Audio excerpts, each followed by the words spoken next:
Welcome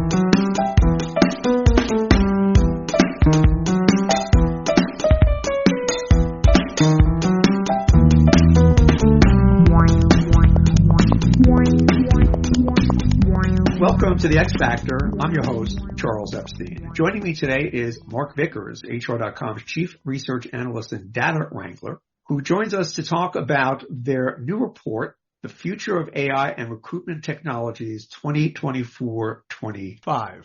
Mark was last on the pod in August to discuss another paper titled Give Me My Superpowers, AI's Bumpy Ascent in HR. Mark, welcome. Really do appreciate you taking the time. I know it takes a lot to keep the factory running on time over there, so I'm glad I was able to grab you for this. No, thank you, Charles. No, I'm happy to be here. So this latest blockbuster report from you guys, did any of the findings indicate any change in the conclusions you drew from the previous one, the aforementioned AI's bumpy ascent in HR? I mean, it really depends on which part of HR you're in, right? But overall, I think it's still bumpy in different places at different times, but it's definitely ascending. And I would think the ascendance is an ascendance here based on this particular data. At least it is in terms of AI in the recruitment function.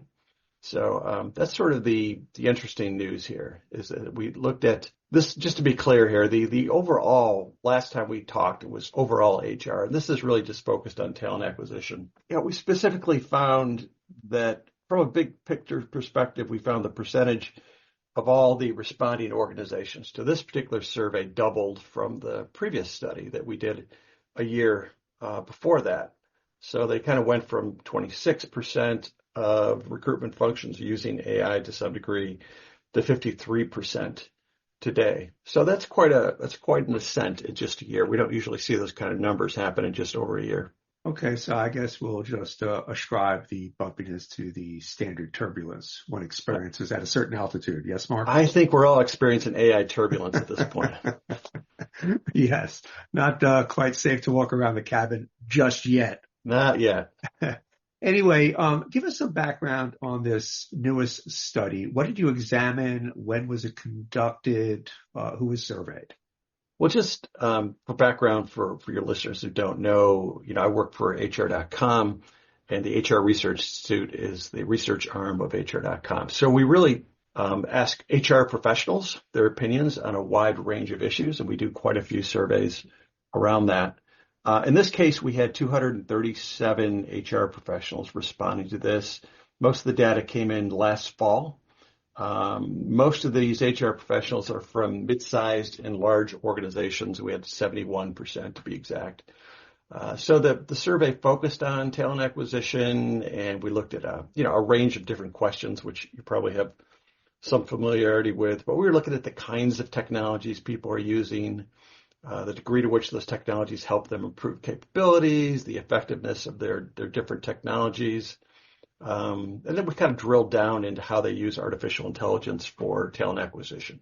Okay, Mark, let's dig into the findings. First, to what degree are various recruitment technologies used within organizations? Yeah, I mean, we found that organizations use quite a few recruitment technologies. I think there's been a proliferation of recruitment technologies over the years. But actually only two stood out as being used by more than half of the respondents. And that's probably not too surprising. The applicant tracking systems, or ATS, those are used by 66% of respondents, and then employee hiring platforms. So that'd be like, Indeed, things like that. And those are used by almost the same percentage of folks. So these are the two that you would expect to see toward the top. And then there's a bunch of other technologies that I think have really expanded in recent years.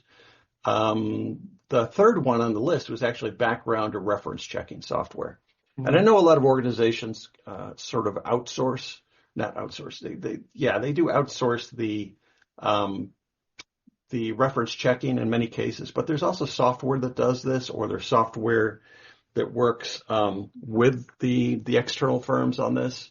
So that's actually used by almost half of the respondents, 45%.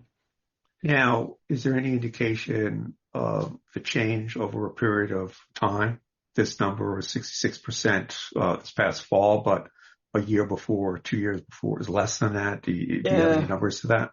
those are really all probably within the margin of error, so Hmm. those that probably didn't change a lot. The reference checking software I think is up. And then there's some other stuff that we're seeing come up that are used by over a third of organizations. That's stuff like onboarding automation tools.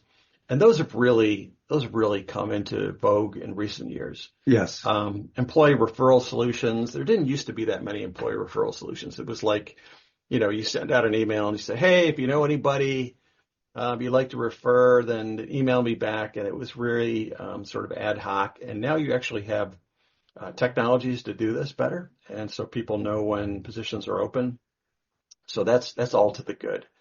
There's also video interviewing technologies, and gosh, those came into, we're using those a lot during the pandemic, and they've got nothing but better and more sophisticated. And then there's a lot of assessment tools Mm. that are also being used, and sometimes those are also associated with external firms. But yeah, there's a lot more of those, I think, and they're hooked up with actual technology instead of just sort of paper and pencil type of things that used to have. Yeah. Are there any technologies that have actually gone in the other direction where fewer and fewer people are using them or they're moving to other solutions? Yeah, I haven't seen a lot of movement on that about whether they're using fewer things. My take on it is actually we're using more things for different Mm. purposes. So I think what's happening is all the things that the ATS can't do, and things that your platforms can't do. And sometimes there's this blurring of realities between the ATSs and then the actual platforms like a LinkedIn or an Indeed, and they're starting to do some of the same things, like not entirely, but there's some overlap now. But then you're starting to talk about like onboarding automation tools. That's something we just didn't have some years ago, or not Right. not really. So I think what we're seeing is more of a proliferation than anything really going down. Based on your findings, what were the benefits derived from incorporating technologies into recruiting processes? Yeah, I mean it's a really good question. We found that 45% of the respondents said their talent acquisition technology stack. So that's their overall combined technologies are either good or excellent. So that's pretty good, right? Like 45%, but that means the rest of them, 55%, said that their technologies were just sort of mediocre or less than mediocre, rather poor. So it's sort of a glass half full thing. When we looked at the differences between the organizations that thought they had pretty great technology stacks, and those that felt like they were just sort of mediocre or worse in terms of their technology stacks, we found a pretty positive impact in quite a few areas. Generally speaking, the leaders, that's what we call them within the report, and just sort of how we talk about it inside our institute as well. The leaders and the laggards in this case. And the leaders are a lot better at doing things like successfully measuring success of talent acquisition across a broad range of categories, like time to fill, quality of hire, cost per hire, stuff like that.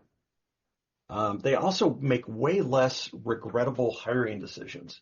In fact, we found that the leader companies, the technology leaders, were almost 5 times more likely to rehire more than 90% of their past year's hires. So just let me explain that a second. So you have regrettable hires. That would be like the people you've hired over the last year that if you had it to do over again, you would not rehire those folks. So those are regrettable hires. And so what you're really seeing is this positive correlation between the organizations that feel like, hey, we've got really good technology, they're quite effective, and the fact they're able to get higher quality of hire. So people that they would rehire again and that they think are really, really quite good at their jobs and they're very happy they hired them.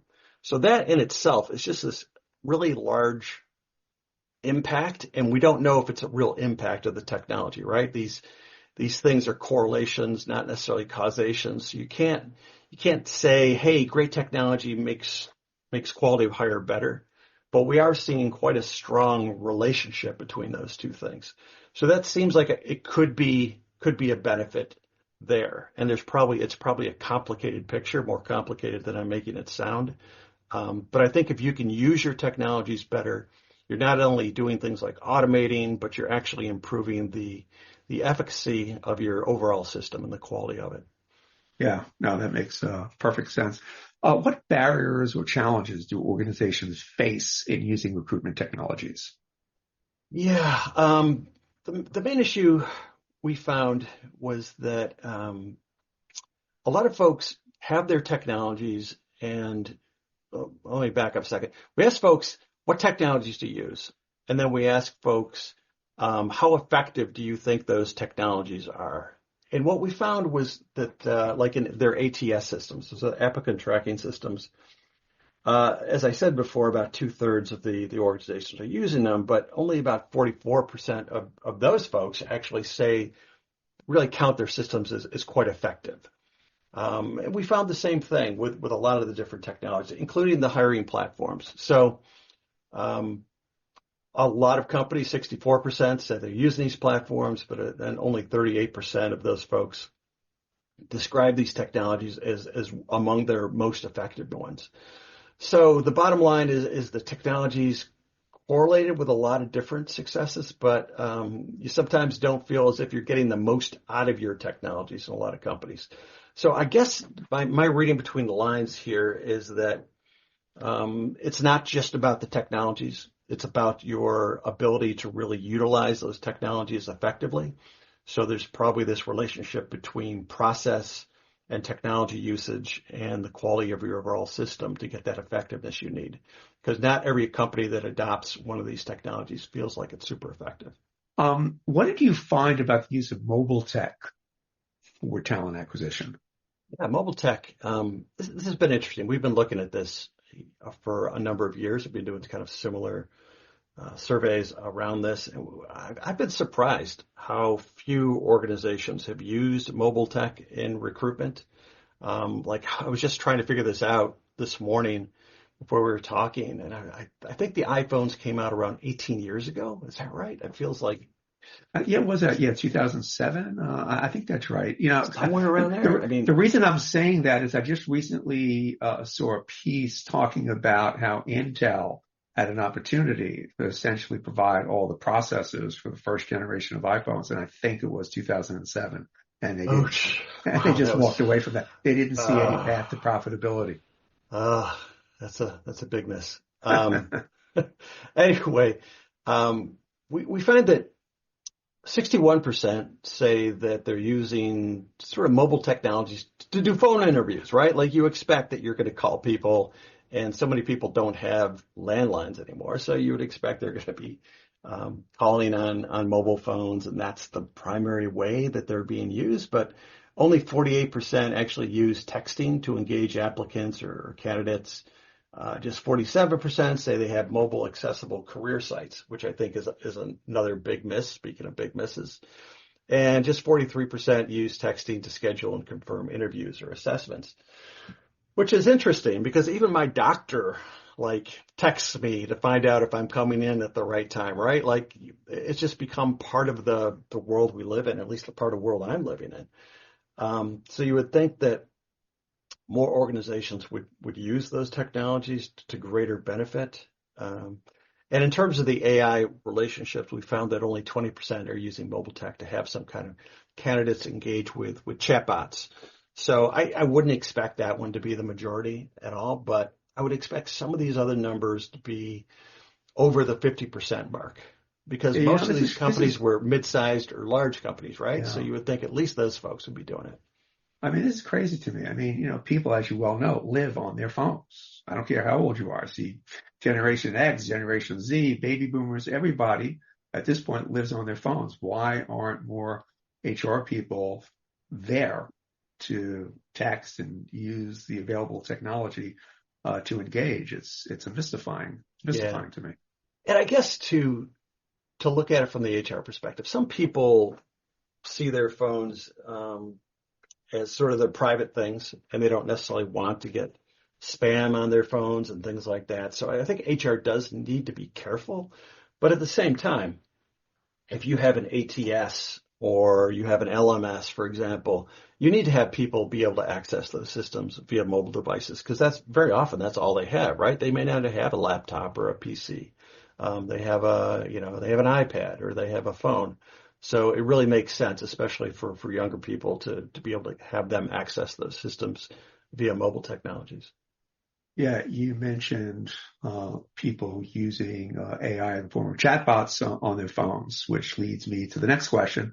What did you find about the use and benefits of AI-enabled solutions?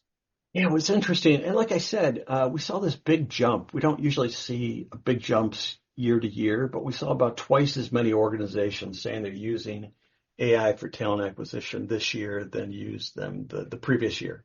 So that's sort of one of the key findings of the study. Um, of those that do use AI, the top applications tend to be like automating job descriptions, which seems like a falling off the log easy type of usage, right? Like you kind of have an idea what the job descriptions in your organization are, and you use an AI tool to help you build out those job descriptions and things like that. So you're not spending as much time writing up these job descriptions yourself based on a bunch of bullet points or other pieces of information are coming through. So that makes sense. That's a top one. Candidate communication, 55%. So I assume what we mean by that is like emails and other messaging, maybe maybe putting advertisements together too, that kind of thing.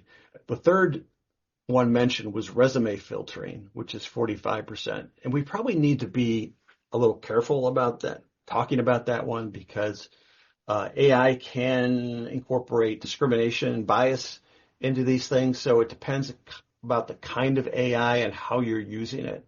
Like machine learning is AI, right? Before generative AI solutions came out, we had a lot of machine learning that was embedded in a lot of technologies, including HR technologies. So that may be part of what we're talking about in terms of the resume filtering. But we also have to be very careful about that. You kind of need to have a person looking at some of these things. And so the type of AI you use for resume filtering may not be exactly the same type of AI you're doing for some of these other things. Interview scheduling, we all see in the interview scheduling tools, those probably don't require a sophisticated type of AI. In fact, you could probably write a tool like that without really having AI per se. Sure. But people are talking about that and candidate discovery. Well, that's something that you may want to actually have some more sophisticated AI, something that kind of combs the plateau of where you're looking for lots of different people, and then it helps you discover which one of those people might be right, might be worth contacting, put it into your talent marketplace and things like that. So those are the top five ones that people are talking about using. Okay, now, they're actually using it as opposed to being sort of aspirational. In other words, we can see AI being used for these Yeah, purposes. yeah, those were ones that were actually being used. Mhm. And so those are the current usage. And I think, some people, who knows, people respond to these surveys and maybe they are thinking more aspirational, but I think that we asked specifically about what they're using. They did ask about the top concerns cited Yeah, about using I them as wanted to well. ask you that. Right. I wanted Yeah, to yeah, move right yeah. into that. So just because people may be thinking, yeah, I don't know if these technologies are good enough to use. And a lot of the people that are using them or familiar with them have these concerns. And depersonalization came up at top. And I think that's one of the things that recruiters have to cope with. They want to keep personal contact with people. Hiring is very largely about finding people that really mesh with your culture, your organization, that seem impressive to you. So the human factor is really quite strong. So you don't want to depersonalize everything. The vulnerability to bias is another top concern that came up. 53% liability to unintentional discrimination, which is obviously related to that, and 47% cited that one.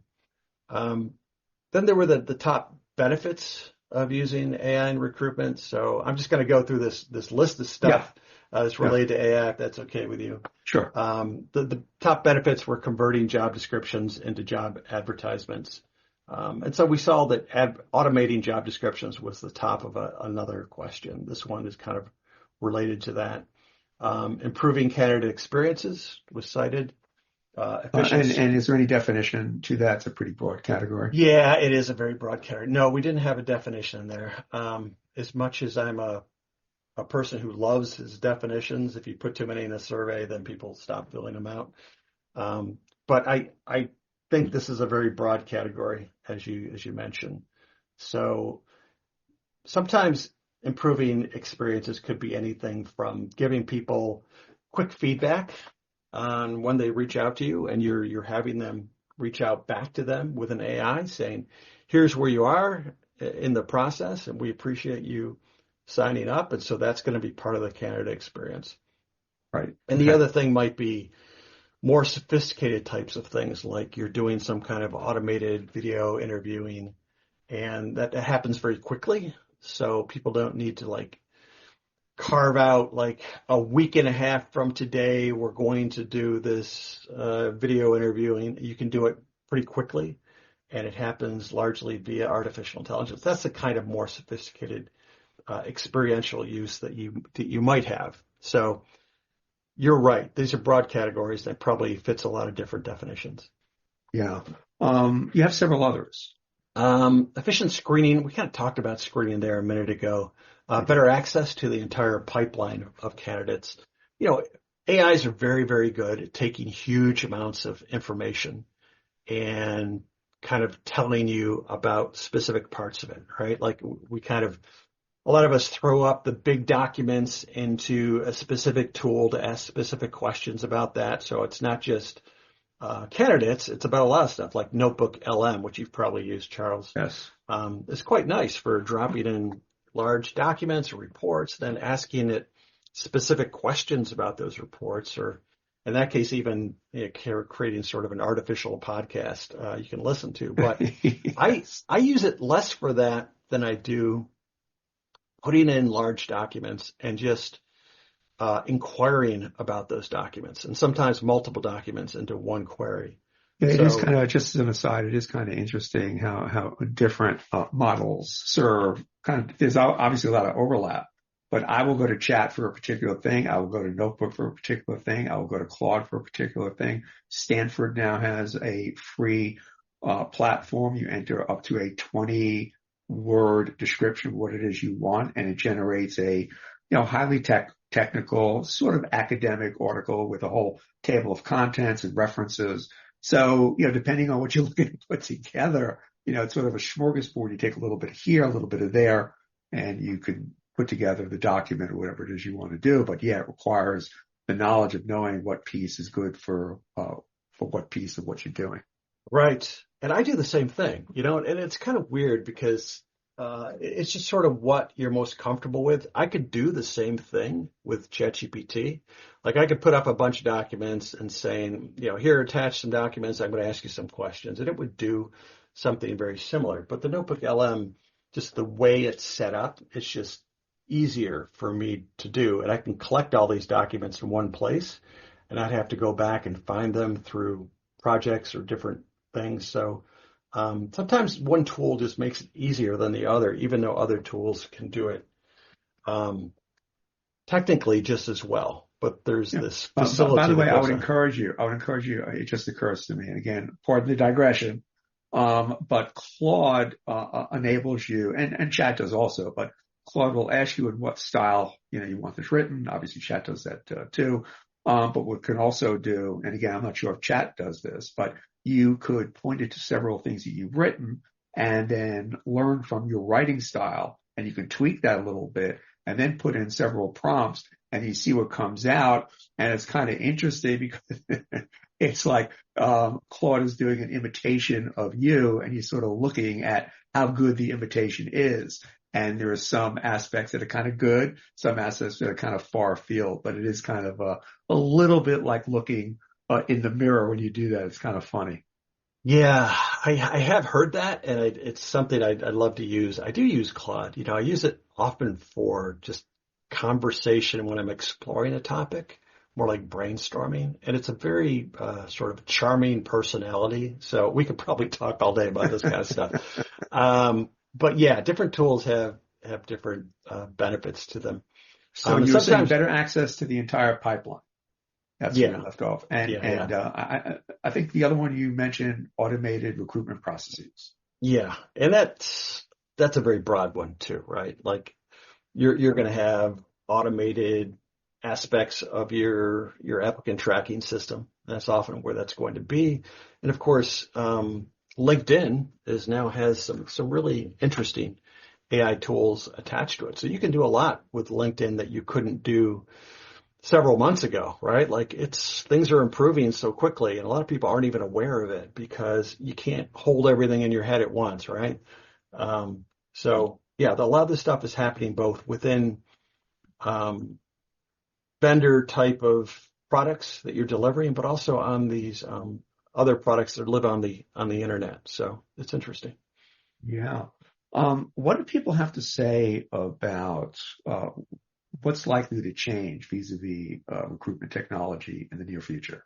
Yeah, so we did ask specifically about the near future. You just said we don't ask people, what's going to happen in 10 years because nobody really knows that. And to your point, things are changing so fast. 10 years, 5 years ago was very different from what 10 years looks like Yeah, today. I mean, I can't tell you what's going to happen in 2025, right? Like we could talk about that too. Just have a podcast about what you predict for the future. You do a roundtable on that, it'd be very interesting. But because everybody has different ideas, but there's so much changing so quickly. But these folks, the HR professionals responding, candidate experience was the one they were thinking about using various talent acquisition tools and technology. So this isn't necessarily specific to AI. It can include AI, but it's just how they're going to use tools and what they're going to use them for. And what they really want to do is make for a better candidate experience. It's really By easy the to way, lose Mark, people. I just want to make a point here. Yeah, I think at some point people aren't even really going to talk about, AI, just like you're not talking about the RAM you have in your computer or the processor you use. It's just going to be assumed that this is going to be the engine. It's embedded in it and it's helping produce whatever it is producing. you're right. In fact, we've already been through one of those. At least I have in the research part of it. We were doing AI in HR some years ago, and when we talked about it, we were really referring to machine learning, right? Machine learning just got baked into so many systems, and we were talking about it, and then we stopped talking about it. We didn't ask those questions anymore, and then generative AI came in, and then we started asking them again, kind of gearing it more towards what generative AI does. But I think you're right. We're going to do something similar to what we did with machine learning. We're going to just assume that that's what these systems do, and we're going to stop talking about the AIs. Maybe we'll complain about, the AI in this system is not as good as the AI in that system, Yeah. but it's just going to be part of the system. Yeah, I think generative AI, I mean, generally speaking, I think technology has to, in the public mind, have to rise to the level of being magic for it to, and it did seem, and it still sort of does seem sort of like magic, just like you talk about the iPhone having all this functionality in your pocket felt like magic. Being able to connect to websites all over the world when you first discovered the internet felt like magic. That's how it feels. I mean, I still feel that, right? Like, just as you're getting sort of jaded around something, you're like, yeah, it does this, but it's not as good at this, maybe it's magic, but this part of the magic is pretty mediocre. But Right, then sort of you, like that. You ever see that Louis C.K. bit where he talks about people complaining on a plane about this, that, and the other? Dude, you're 30,000 feet sitting on a couch, 30,000 feet in the air, and you're complaining. yeah, It's yeah, amazing. Everything's it's amazing. amazing. Everything's amazing, but we're always complaining. We're always complaining. We just get used to it so quickly. And then something like, you probably saw the O3 presentation that OpenAI was doing. If you haven't seen the 12th day of shipments, Yes, have a look. yes. And you're like, really? That's what's going to be next? Because that's just blowing my mind. It's blown again, just as I was getting used to some of the other stuff. But we'll see what happens when that actually comes out. But Yeah, yeah, this is a cycle for sure. yeah. If you would, what did you learn about best practices with respect to effective talent acquisition technologies? What were people talking about there? Yeah. So what we do in the best practice area is we kind of look at where the leaders and laggards I mentioned before sort of tend to differ. And then we try to tease out what might be the elements of those differences. And sometimes people do give us ideas within the survey about what's different and what they think is most important. So we kind of boil those down toward the last part of the report, although we have strategies throughout the paper. And one of our first strategies and the key takeaways is simply start by identifying your primary goals, which is very basic, right? But if you don't know the goals that you're trying to hit, you cannot get the right technology in your organization. You can't just say, well, that technology is really cool. I'm going to figure out how to use that. You got to start with what your organizational needs are. And then once you know that, then you look at the technology, you explore the technologies, and you invest in the ones that can really move the needle where you need it moved. And there's some trial and error there, and there's a lot of talking to other people. There's going to conferences and talking to vendors. So it's not easy to go through those steps. And then once you've done that, you can look at some of the, you may have an ATS system, and that's really where your focus is. But if you wanted to leverage some of the other stuff like artificial intelligence, which we've been talking about, you need to look at that carefully and discern what the advantages and disadvantages are. And you probably need to really talk hard to a vendor if it's integrated into your, let's say ATS again, since that seems to be the primary talent acquisition technology. And what does it do? How does it do it? You kind of have to ask some of the harder questions, at least for now, while we're sort of working out the kinks of how these systems work. And you have to guard against the risks, because there are risks associated with using these technologies if you use them poorly. Now, hopefully, if they're baked into a product, they've been tested many times, but this stuff is still so new. There's always another surprise around the corner. So you need to keep your eye on that ball. You also need to look at good metrics and analytics via these systems. And I mentioned before that's one of the seeming benefits of having good technologies is you get sort of the better metrics and analytics in there. I don't want to say for free because that's what you're probably going to be basing some of your purchasing decision on, but you're going to get some of that stuff, and you're going to want to look at multiple metrics to see how successfully you're doing your job as a recruiter, and also how well the technologies are helping you do the job. So that's something I think is really important. We find that organizations that aren't as good at these things really don't have metrics or analytics that are very sophisticated. Along with that, you got to reskill and upskill your recruiting team. I think I had sent you. I wanted to remember. Did we talk about this? The paper falling asleep at the wheel. We did. Yeah, I thought we did. And I thought that was good because that was specifically designed around HR recruiters, not HR recruiters, but it's recruiters working in the HR field, right? Right. And how they use the technology, and if they use them poorly, they sort of fall asleep at the wheel. They trust the technologies too much. They're not putting their own knowledge into it and maintaining their critical thinking. And so that's part of what you need to do. You not only need to reskill and upskill your recruiters to be able to use these technologies better, but you have to train them not to overtrust the technologies, to maintain that critical mind and to use the expertise that they have, and that's part of that system. So it's not just technology, it's also about how you approach the technology. Another thing is just to make your technology mobile friendly. There's really, in my opinion, there's no excuse for having candidates not be able to access your system via a mobile technology. Really as we said earlier in the conversation, it's bewildering. I mean, so many people are living there. It's crazy. And I kind of understand you may have built a system, 10 years ago, and it wasn't mobile friendly at the time, but you're not going to invest in a whole other system because you maybe have built that internally. So sometimes there's reasons behind it, but yeah, ultimately, I think you need to have it mobile mobile friendly. Yeah, I understand the reservations that you touched on, but still the net benefits so far outweigh them, I think. And, Yeah, if and as you say, if you think this through and you're smart about it, you should be able to use it in a discreet, effective way. I agree. Yeah. So nothing's a given. There's no magic bullets. There's nothing that you're going to buy that's going to solve all your problems and not require anything of you. At least not yet. And it hasn't happened. Maybe it'll happen in the next few years, but not yet. Um, and that would be my last key takeaway is think beyond the technology. Think about the entire system. How does your company work? How should it work? What are your goals? How do you align them? And how do you get the people to work with those technologies better? Because ultimately, not everything's going to be automated. What's going to happen is you're going to be augmented.